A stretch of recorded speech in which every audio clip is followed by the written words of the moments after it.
요한계시록 22장 6절에서 21절입니다. 또 그가 내게 말하기를 이 말은 신실하고 참된지라 주 곧 선지자들의 영의 하나님이 그 종들에게 반드시 속히 되어질 일을 보이시려고 그의 천사를 보내셨도다. 보라 내가 속히 오리니 이 두루마리의 예언의 말씀을 지키는 자는 복이 있으라 하더라. 이것들을 보고 들은 자는 나 요한이니 내가 듣고 볼 때 이 일을 내게 보이던 천사의 발 앞에 경배하려고 엎드렸더니 그가 내게 말하기를 나는 너와 내 형제 선지자들과 또 이 두루마리의 말씀을 지키는 자들과 함께 된 종이니 그리하지 말고 하나님께 경배하라 하더라. 또 내게 말하되 이 두루마리의 예언의 말씀을 임봉하지 말라. 때가 가까우니라. 불의를 행하는 자는 그대로 불의를 행하고 더러운 자는 그대로 더럽고 의로운 자는 그대로 의를 행하고 거룩한 자는 그대로 거룩하게 하라. 보라 내가 속히 오리니 내가 줄 상이 내게 있어 각 사람에게 그가 행한 대로 갚아주리라. 나는 알파와 오메가요 처음과 마지막이요 시작과 마침이라. 자기 두루마기를 빠는 자들은 복이 있으니 이는 그들이 생명나무에 나아가며 문들을 통하여 성에 들어갈 권세를 받으려 함이로다. 개들과 점술가들과 음행하는 자들과 살인자들과 우상 숭배자들과 및 거짓말을 좋아하며 지어내는 자는 다 성 밖에 있으리라. 나 예수는 교회들을 위하여 내 사자를 보내어 이것들을 너희에게 증언하게 하였노라. 나는 다윗의 뿌리요 자손이니 곧 광명한 새벽별이라 하시더라. 성령과 신부가 말씀하시기를 오라 하시는도다. 듣는 자도 오라 할 것이요 목마른 자도 올 것이요 또 원하는 자는 값없이 생수를 받으라 하시더라. 내가 이 두루마리의 예언의 말씀을 듣는 모든 사람에게 증언하노니 만일 누구든지 이것들 외에 더하면 하나님이 이 두루마리에 기록된 재앙들을 그에게 더하실 것이요 만일 누구든지 이 두루마리의 예언의 말씀에서 제하여 버리면 하나님이 이 두루마리에 기록된 생명나무와 및 거룩한 성의 참여함을 제하여 버리시리라. 이것들을 증언하시니가 이르시되 내가 진실로 속히 오리라 하시거늘 아멘. 주 예수여 오시옵소서. 주 예수의 은혜가 모든 자들에게 있을지어다. 아멘. 오늘 이제 요한계시록의 마지막 에필로그입니다. 이 부분은 요한계시록이 처음 시작하는 프롤로그하고 이렇게 내용이 비슷합니다. 그래서 요한계시록이 처음과 마지막의 내용을 비교하면서 읽으시면 좋을 것 같습니다. 처음에 했던 말씀이 마지막에 다시 반복되면서 중요한 메시지들을 우리에게 전해주고 있습니다. 요한계시록은 기본적으로 편지, 서신서이기 때문에 여러 가지 내용의 편지 마무리들을 하고 있는 부분이기도 합니다. 그가 또 내게 말하기를 그는 1절에서 나왔던 천사입니다. 이 말씀은 신실하고 참된지라. 두 가지로 볼 수 있습니다. 요한계시록 전체의 말씀으로 볼 수도 있고요. 천사가 이야기했던 새하늘과 새 땅, 새 예루살렘에 대한 말씀으로 볼 수도 있습니다. 좁혀서 보면 새하늘과 새 땅, 새 예루살렘에 대한 말씀이지만 넓혀서 보면 요한계시록 전체의 말씀은 신실하고 참되다. 신실하다라는 것은 믿을 수 있는, 신뢰할 만한 그런 뜻입니다. 왜요? 참되기 때문에, 거짓이 아니기 때문에 그렇습니다. 왜 거짓되지 않고 진실한가? 주 곧 선지자들의 영의 하나님이 주신 말씀이기 때문입니다. 선지자들의 영의 하나님, 이 말은 선지자들을 감동시키셨던 하나님, 선지자들에게 성령으로 감동하셔서 말씀을 전하게 하신 하나님, 선지자들의 영의 하나님이 그 종들에게, 하나님의 종들은 모든 성도들입니다.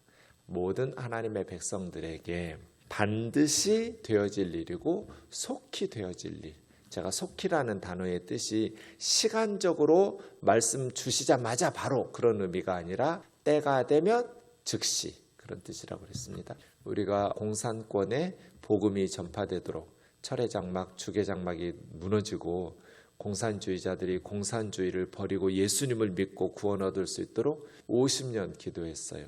응답되지 않는 것 같았지만 하나님의 시간이 되자 즉시 문이 열렸고 북한도 그렇게 될 것 같아요. 우리가 지금 계속해서 70년 이상 기도하고 있지만 아직까지 문이 열리고 있지 않아요? 그러나 하나님의 시간이 되면 즉시, 이런 걸 속히라고 그래요. 속히, 반드시 되어질 일을 그러니까 이것은 시간적으로 속히 반드시가 아니라 확실성에 의해서 확실하다는 의미로 반드시. 하나님께서 요한계시록을 통해서 말씀하신 이 모든 일들은 하나님의 종들에게 반드시 이루어질 일들이에요. 그의 천사를 보내셨도다. 앞에 프롤로그에서 하나님의 말씀이 예수 그리스도를 통해서 천사에게, 천사를 통해서 요한에게, 요한을 통해서 하나님의 종들인 교회와 성도들에게. 이게 계시의 통로였죠. 전달 과정이었어요. 하나님께서 예수 그리스도, 예수 그리스도께서 천사를 요한에게 반모섬으로 보내셔서 요한이 편지를 써서 하나님의 종들인 교회와 성도들에게. 이렇게 계시가 주어지는 경로를 1장 1절에서 이야기했었는데 마지막 부분도 그렇게 이야기합니다. 보라 내가 속히 오리니. 속히 오신다는 말씀이 반복됩니다. 이 에필로그에서 12절에서도 그렇습니다. 보라 내가 속히 오리니. 주님께서 속히 오신다. 속히 오신다. 그럼 어떻게 돼요? 주님이 오실 때 우리는 어떻게 살아야 될까? 이 두루마리의 예언의 말씀을 지키면서 살아야겠죠. 우리가 언제 주님 앞에 갈지, 아니면 주님이 언제 우리에게 재림의 주님이 오실지 알 수 없지만 주님 앞에 선다고 생각하면 우리에게는 딱 한 가지가 남아있죠. 그리스도인들에게는 이 두루마리의 예언의 말씀을 지키는 거죠. 앞에 1장 프롤로그에서 이 예언의 말씀을 듣는 자와 읽는 자와 지키는 자가 복이 있다고 그랬죠. 여기서는 핵심이 지키는 것이니까요. 읽는 자, 듣는 자, 지키는 자. 예언의 말씀을 지키는 자는 복이 있으리라. 누가복음 11장에 보면 예수님의 말씀을 듣던 사람들 중에 한 여인이 큰 소리로 외쳤어요. 당신을 뵌 배와 당신을 먹인 젖이, 당신을 배었던 태와 당신을 젖을 주었던 그 젖이 복이 있다. 예수님의 모친이 복이 있다는 거잖아요. 예수님의 말씀에 감동을 받은, 은혜를 받은 한 여인이 큰 소리로 당신의 어머니가 복이 있다고. 그때 주님 뭐라 말씀하셨어요? 더 복 있는 사람들이 있다. 하나님의 말씀을 듣고 지키는 자들이다.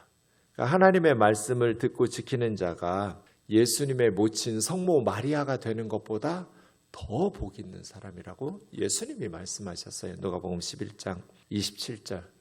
그래서 세상에서 가장 복된 사람이 누구인가? 하나님의 말씀을 듣고 지키는 사람들. 요한계시록 들어갔죠. 주님 앞에 설 텐데, 속히 오실 텐데, 그렇다면 우리에게는 뭐가 중요한가? 하나님의 말씀을 듣고 지키는 자, 복이 있다. 보고 들은 자는 나 요한이니 내가 듣고 볼 때 이 일을 내게 보이던 천사의 발 앞에 경배하라고 엎드려 절했더니 천사가 만류하면서 나는 너와 너의 형제 곧 선지자들과 이 두루마리의 말을 지키는 자들과 함께 된 종이니 그렇게 하지 말고 하나님께만 경배하라. 이거 앞에서 나왔죠? 19장에서도 나왔어요. 두 번째예요.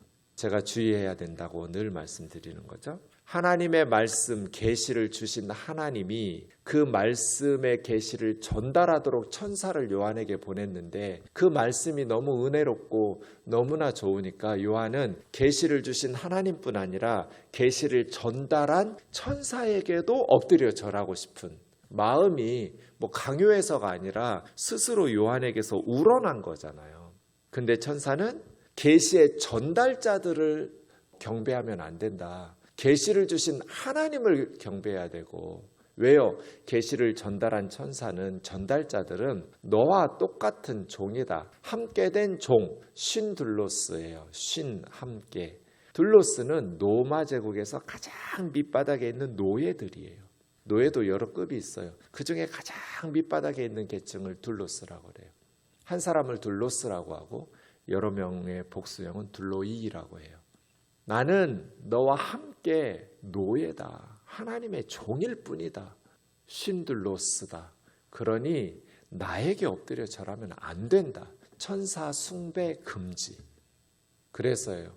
하나님의 말씀을 너무 은혜를 받으면 말씀을 주신 계시의 하나님뿐 아니라 말씀을 전달하는 계시의 전달자들에게 존경심이 우러나서 숭배의 대상으로 만들어버려요. 이단의 교주 되는 거예요.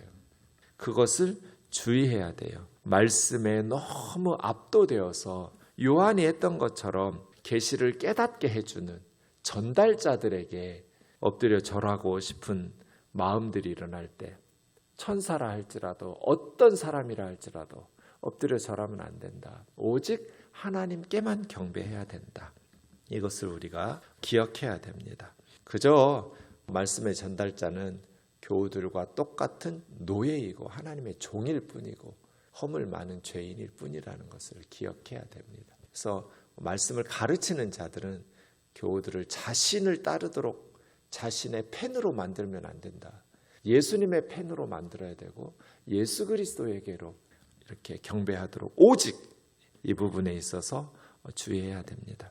왜냐하면 이게 사탄의 속성이, 세상의 속성이 우리가 주일에 살펴보았지만 자기를 영화롭게 하는 거잖아요. 나는 왜 목사님들이 교회에다가 등신대를 세워놓고 자기의 사진 찍는 포토존을 만들었는지 이해할 수가 없어요. 사탄적 특징이에요. 그것은 자기를 영화롭게 하는 것. 절대로 그런 짓을 하면 안 돼요. 10절입니다. 내게 말하되 이 두루마리의 예언의 말씀을 임봉하지 말라, 감춰두지 말라는 거죠. 공개돼야 된다는 거예요. 때가 가까우니라. 예언의 말씀이 성취될 때가 가깝다. 예언의 말씀이 선포되었음에도 불구하고 11절 말씀에 대한 두 가지 반응이 있습니다. 불의를 행하는 자는 그대로 불의를 행하고 더러운 자는 그대로 더러운. 첫 번째 반응. 하나님의 말씀이 선포되어도 불의를 행하는 자는 계속 불의를 행하고 더럽게 사는 자들은 계속 더럽게 산다. 두 번째, 의로운 자들은 그대로 의를 행하고 거룩한 자들은 그대로 거룩되게 하라. 의로운 사람들은 계속해서 의를 행하고 거룩하게 살려는 사람들은 계속해서 거룩하게 살게 될 것이다. 이것은 하나님의 말씀이 선포되었을 때 사람들의 두 가지 반응이죠. 이 말은 뭐예요? 계속 더럽게 살아라, 계속해서 불의를 행하면서 살아라는 게 아니죠. 최종적 경고예요. 경고. 정신 차리고 더 이상 불의를 행하지 말고 더 이상 더럽게 살지 말고 회개하고 돌아와야 된다. 그런 의미죠. 내가 속히 오리니 7절, 12절, 20절 마지막 에필로그에서는 3번 반복돼요. 내가 속히 오리니, 내가 속히 오리니, 내가 속히 오리니. 예수님께서 말씀하시는 거죠. 속히 오면 어떻게 될까요? 내가 줄 상이 있어 각 사람에게 행한 대로 갚아주리라. 나는 알파와 오메가, 처음과 나중, 시작과 끝. 주님께서 시작하셨고 천지 창조에서부터 주님께서 끝내신다. 그 중간의 모든 역사도 주님이 통치하신다. 예수님의 주권을 3번이나 똑같은 의미로 반복하죠. 알파와 오메가, 처음과 마지막, 시작과 마침. 같은 말이잖아요. 3번씩 왜 반복하겠어요? 이 땅의 모든 역사는 주님께서 시작하시고 주님께서 마무리하신다. 주님께서 이 역사의 주인이시다. 우리 주님은 만물이 존재하기 전부터 계셨고 천지 창조 이전부터 영원 전부터 주님이 계셨고 주님이 시작하셨고 주님이 지구의 역사를 마무리하시고 새하늘과 새 땅으로 열어가실 거예요. 이 두루마리는 책이고 두루마기는 겉옷이에요. 빠는 자들이 복이 있다. 더러운 것을 깨끗하게 해야 된다는 건 계시록에서 계속 반복되고 있습니다. 옷을 우리가 어떻게, 더러운 옷은 우리의 삶이에요. 어떻게 깨끗하게 빨 수 있어요? 겉옷을 빨아야 새 예루살렘에 들어갈 수 있어요. 어린 양의 피로. 이게 계속 반복되죠. 어린 양의 피로 모든 더러운 것을 깨끗하게 씻어서 흰옷을 입은 자들. 그 흰옷을 입었다는 것은 예수 그리스도의 피로 모든 죄를 씻었다는 거예요. 그들이 믿음으로 승리한 자들이죠. 그들은 생명나무에 나아가며 문들을 통하여 성에 들어갈 권세. 새 예루살렘 성은 담 넘어서 못 가요. 개구멍 없어요. 문들을 통해서 들어간다는 건 뭐예요? 정식으로 입장을 허락받은 자들만 들어갈 수 있다는 뜻이에요. 새 예루살렘은 합법적으로 들어가는 것인데 그 문들의 열쇠를 가지신 분이 누구예요? 예수 그리스도예요. 새하늘과 새 땅, 새 예루살렘에 들어갈 출입의 권한을 가지신 분 어린 양 예수 그리스도. 그래서 문을 통해서 들어가야 돼요. 담 넘어서 못 가요. 뇌물도 안 통해요. 생명나무를 먹을 자들, 거룩한 성 새 예루살렘에 들어가서 하나님과 함께 하나님의 얼굴을 보면서 하나님을 섬기고 찬양하고 먹고 마시고 하나님과 함께 살아갈 자들은 문을 통해서 들어가요. 그러나 15절 개들과 악인들을 개들이라고 말해요. 점술가들과 음행하는 자들과 영적으로 살인하는 자들과 우상 숭배하는 자들과 거짓말을 좋아하며 지어내는 자들, 영적인 메시지를 왜곡시켜가지고 거짓 메시지로 거짓말하면서 사람들을 멸망하게 하는 그들은 다 성 밖에 있으리라. 쫓겨나는 것이죠. 하나님의 백성이 아니라는 거예요. 나 예수는 교회들을 위하여 내 사자를 보내어 이것들을 너희에게 증언하게 하였노라. 나는 다윗의 뿌리요 자손이니. 다윗의 뿌리 조상 시작점이면서 또 예수님은 육신적으로는 다윗의 후손, 다윗의 자손. 나는 다윗의 뿌리이고 다윗의 자손도 예수님에서 뿌리에서 올라온 후손들이고 그런데 예수님은 또 다윗의 자손이기도 하고 광명한 새벽별이 비치면 새로운 날이 시작되죠. 예수님께서 새 날을 시작하시는 새하늘과 새 땅, 새 예루살렘에 새로운 하나님의 나라의 역사를 시작하는 새벽별, 새 날을 예고하시고 밝히기 시작하시는 새하늘과 새 땅은 누가? 예수 그리스도께서 시작하시는 것이죠.